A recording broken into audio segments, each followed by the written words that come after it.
Hi, and welcome to the Heart of a Perfectionist podcast. I'm your host, Teighan Thompson. I'm a book lover, a chocoholic, and an INTJ living in a world filled with extroverts. I made this podcast to share my experiences and struggles as an introverted perfectionist, and to bring the inner workings of an introvert's mind to introverts and extroverts alike. So grab a cup of tea and get comfortable. It's time to unmute. Hello, and welcome to another episode of the Heart of a Perfectionist podcast. Merry Christmas and happy holidays, everyone. This is my favorite time of the year, being able to celebrate Christmas and going into a new year with my family. And I know that this year, 2020, has been unconventional in many ways, and a lot of people are celebrating the holidays with less people, and they're not very used to that. For me, I actually always have just celebrated Christmas and the New Year's with my three younger sisters and my parents, and so this is like a very normal thing for me, and it is actually really nice to be able to celebrate this way and just spend the day with them. I also just love winter because of the snow, and it's colder out, so I can wear all my sweatshirts. And I'm from Minnesota, so like I'm super used to cold and snow and everything. Or maybe I shouldn't say used to, because it seems like every year when winter comes around, Minnesotans immediately forget that it gets super cold and it stays cold for a really long time, and that it snows a ton. People just like immediately forget how to drive on the road, and it's amazing to watch. But this year has been pretty light in terms of snow. I think it snowed a little bit at the end of October and the beginning of November, and then it just like hadn't snowed for a really long time. And I thought we were getting no snow for Christmas. And then, of course, it snowed Wednesday, the day before Christmas Eve, and a lot. I think we got over 2 feet of snow, and the roads were terrible. And of course, my family decided to wait to do all of our grocery shopping and all of our present shopping until Wednesday, which is something my family does every single year. And this segues perfectly into what we will be talking about today, which is procrastination.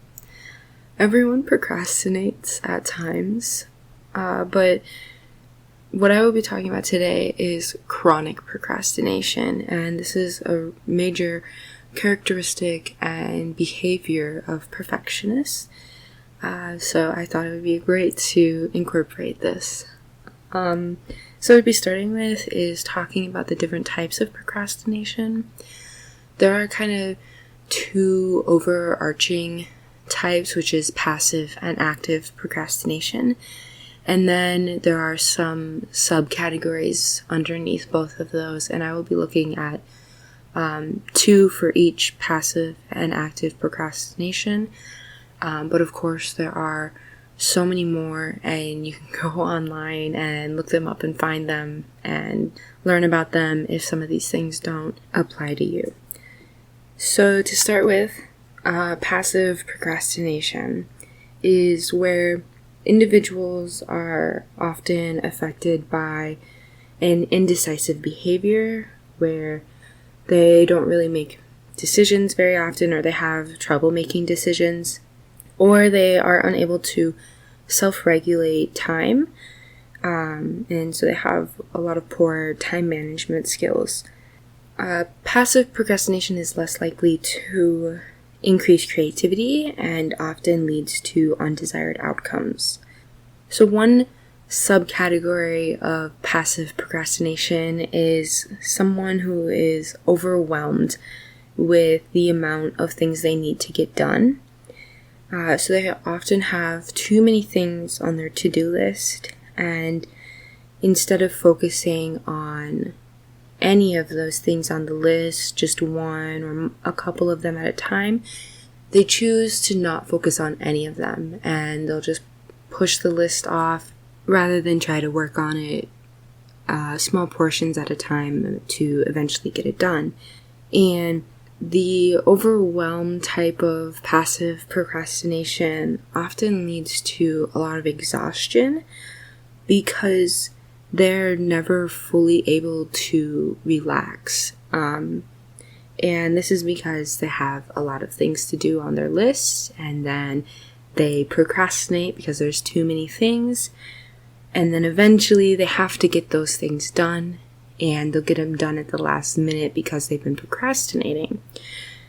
And during that time that they're procrastinating, they're not able to relax because they've always been thinking about, okay, I need to get this done, I need to get this done. When will I get it done? How will I get it done? They're not truly relaxing. And then once they get those things done and they're finished, they just have a whole nother list that comes about because they took so long to finish their original list. And now they have another long list of things they need to do, and they go through this cycle again and again. And the second type of passive procrastination is the person who likes to avoid a lot. And this is when people either struggle to force themselves into uncomfortable or painful situations or tasks, or when people chase pleasurable things unconsciously in order to avoid doing the task. And these two sides can actually correspond to a singular person. So they could be faced with an uncomfortable task or something that they're afraid of doing that might sound painful or uncomfortable, and so they avoid it because of this uncomfort. And then when presented with something that is more fun or more pleasurable, they unconsciously choose to do that instead of the things they need to do in order to continue to avoid it.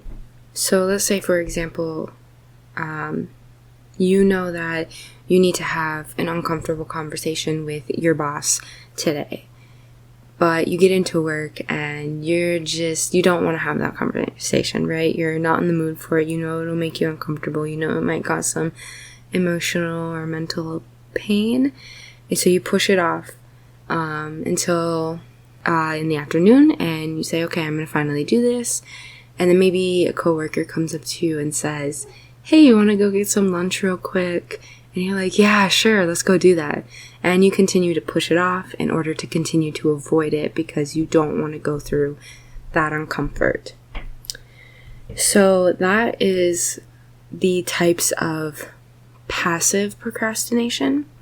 And active procrastination is kind of the opposite, in that someone who actively procrastinates, they are consciously choosing to delay or push off doing a task. And they often do this because they like to work under pressure, and they believe that they perform better under pressure. Active procrastinators prefer this time pressure, and they intentionally delay this task in order to increase their motivation to do the task. They often finish the task on time, and they will finish the task. They know they will finish the task. It's not about if I will get it done, it's just a matter of when. And this is very opposite from passive, where they're like, push off the task and they don't know if they'll do it or when they'll do it, and they don't care to think about that. Whereas active procrastinators, they know that they're going to do it, they're just going to wait more towards the end of the deadline in order to get it done. And they do this because they know that they are less likely to be satisfied with the work that they do if it's done slowly and over long periods of time, because often they are aware that there's always room for improvement. And so if you get things done early, you know that you didn't do it to the best of your ability, or that there is room for improvement, and so they will continue to tweak it. And in addition to this, a study has actually shown that active procrastination can lead to increased creativity despite them procrastinating just as much as passive procrastinators. So the first type of active procrastinator I have on my list is the optimist. And this is someone who believes everything will work out no matter what. They have very little stress around doing a task because they might often believe the task is simple or that they'll have enough time to finish it no matter what. And so they'll wait until the last minute with this hope and this belief that everything will turn out just the way they want it to. As you can imagine, this doesn't work when a task ends up being more complicated or taking longer than they originally expected. So they may not end up completing the task, but otherwise, most often, they do end up completing the task, despite having pushed it off for so long. And the other type of active procrastination is the perfectionist. And the perfectionist is someone who will deliberately delay doing a task in fear of not being able to complete that task perfectly, because in their mind they have exactly the way they want it to be completed, exactly the way it'll turn out. And if it's not done to that expectation, if it's not done perfectly in their mind, then they have failed. And this is a result often of the perfectionist criticizing constantly every single detail of their work, whether it's minuscule or significant. They will look at it and ask, did I do this perfectly, or can this get better? And so perfectionists will often get stuck in the middle of a task or a project because they have this fear of moving on to the next step after they may have completed the first step to their liking or exactly how they had it in their mind. And so they're afraid to move on to the next step, afraid to ruin what they've already started. And pushing off the task allows them to be okay with submitting like mediocre work when a deadline comes, because they know that the deadline comes and they know that they have to submit something. They can't just not do it. And so they'll wait until the last minute when they know that they still have enough time to get it done, but it won't be done to 100% perfection. So they'll complete it to their best of their ability and then submit it within time of the deadline. And know that it's okay if it's not perfect because I didn't have enough time to make it perfect. And as you can guess by the title of my podcast, The Heart of a Perfectionist, I am 100% under this category of perfectionism. So how does procrastination affect me?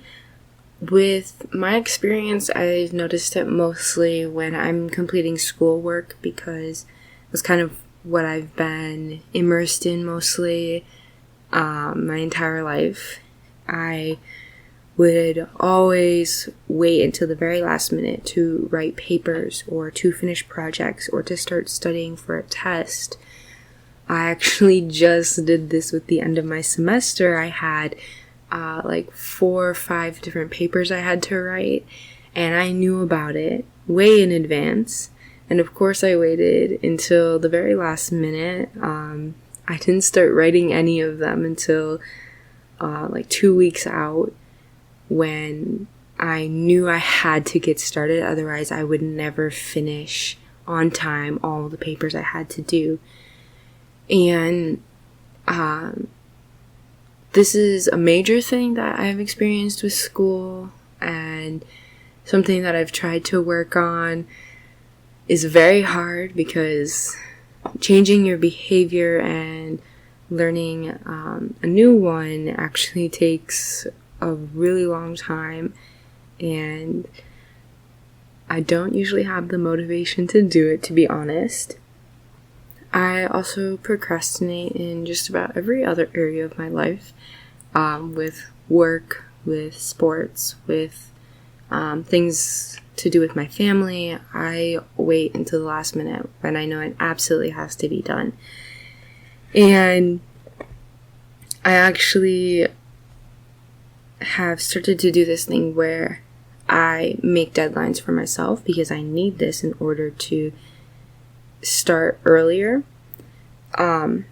So I make deadlines, and I often will set out a deadline that is before the actual deadline. And so depending on what it is, I might do it a couple days before the deadline or a week or something before the actual deadline. And then I will create a detailed plan of how I will complete it, what I will do each day, how long I expect that to take me each day in order to stay on track. Because when I set these mini deadlines, then I have to hit those deadlines. And as I hit each of those mini deadlines, I eventually am going to hit my big deadline. And it will be done before the true deadline. And then I set it earlier so that I give myself a little bit of wiggle room in case I miss some of my mini deadlines. And this has been working a lot better for me.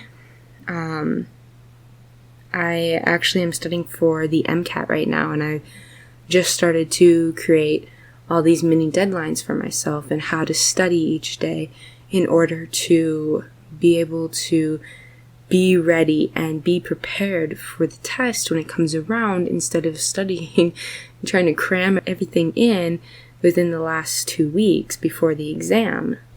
But procrastination is still a really big thing that I deal with. I even was doing it as I was trying to plan for this episode of the podcast. I had a whole week to plan for this episode, and I said, okay, I'm going to do it. I'll get it done early so I can have it done and be ready to record it. And then I procrastinated, and I waited, and I pushed it off, and I said, okay, now I need to do it. And I had a couple days before I needed to record, and then I said, no, I still got time. And I waited, and I waited, and I waited until this morning, of course. And then I finally was like, okay, well, now I have to plan it, otherwise it just won't get done. And so then I planned it, and now I'm recording it later than I wanted to, but still getting done today. And so I'm still working every day on not procrastinating. And this kind of leads me into a small list of some pros and cons of procrastinating. I'm going to start with the cons because I like receiving bad news first.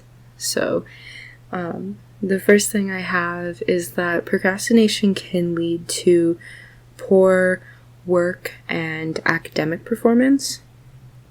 And this is obviously going to be seen more in passive procrastinating types rather than active procrastinating types, because they kind of avoid things and they push things off and they don't have the plan to complete it.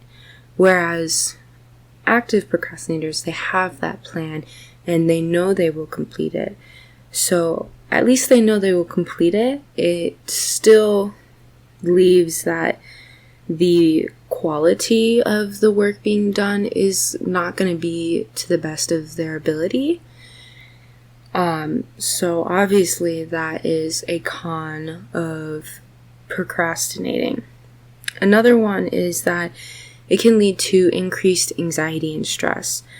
When you procrastinate, you're pushing things off until the very last second, and you're putting all this pressure on yourself to complete something that may be of a lot of importance, a lot of value, may take a lot of time, or might just be a lot of hard work.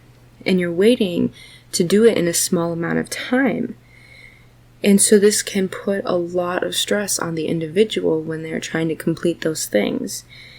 And obviously when you're sitting in chronic stress or a lot of anxiety, these can lead into other mental health issues. And I know that not a lot of people like to talk about it, but I'm a big proponent for mental health, and I think it's very important to understand that these little things that may seem insignificant can lead to bigger things in the future.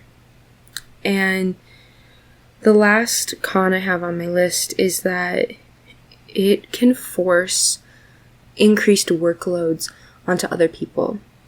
And this is especially true for passive procrastinator types when they just don't complete the things they need to get done.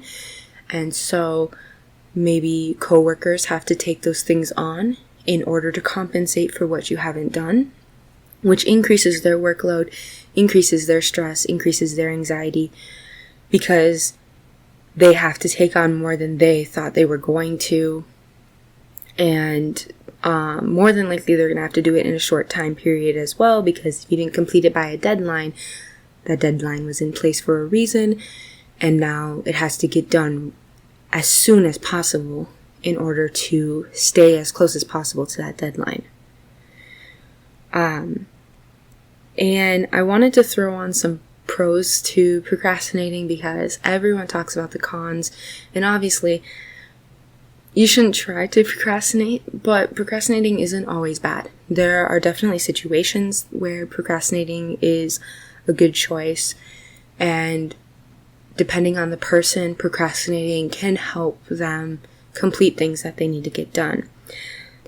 So one of the pros to procrastinating is that it allows your mind to process the task or the project you are doing or need to do.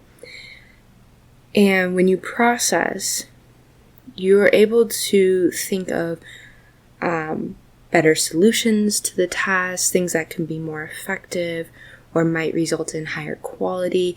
And this is where active procrastinators having increased creativity comes in, because this leads to this level of creativity that can be innovative when completing a task.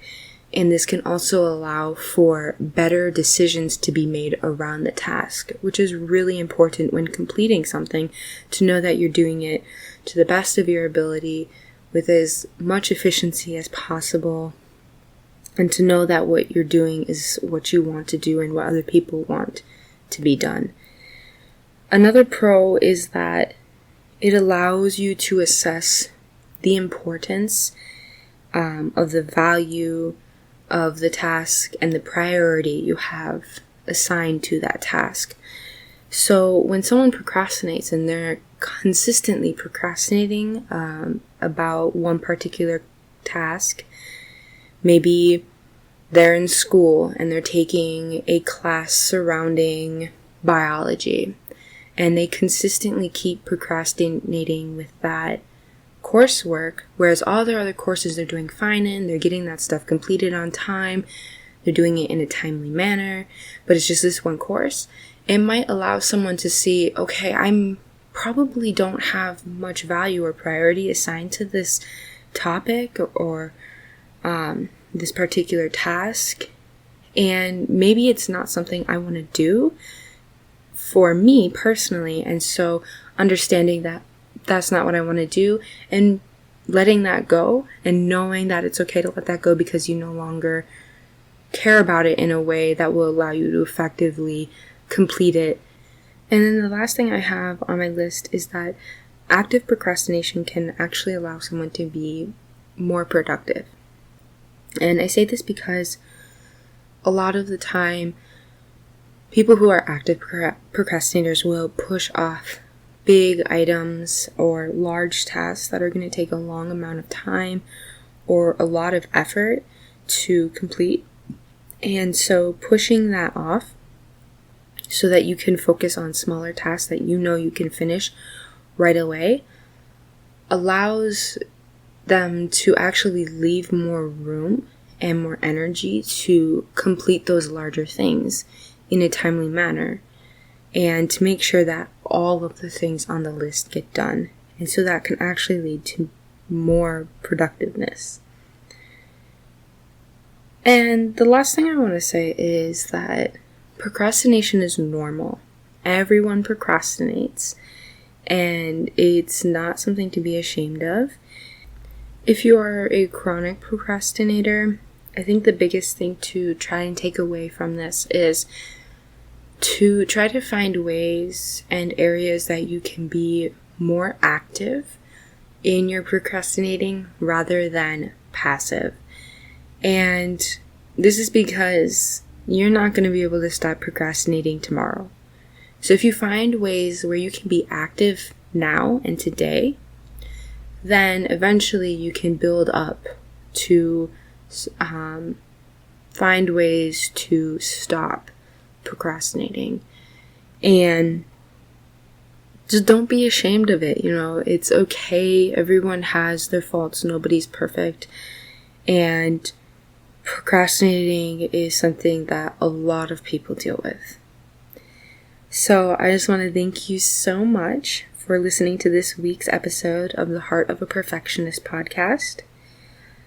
If you want to stay connected and up to date, please follow my social media accounts. I have Facebook and an Instagram account, both under the Heart of a Perfectionist. I will link them in the description so that you can find them really easily. And if you enjoyed this episode or you got anything out of this, please subscribe, leave a comment, and share with someone you know. And have a great rest of your holidays and a great weekend. And I look forward to seeing you next week on the Heart of a Perfectionist podcast.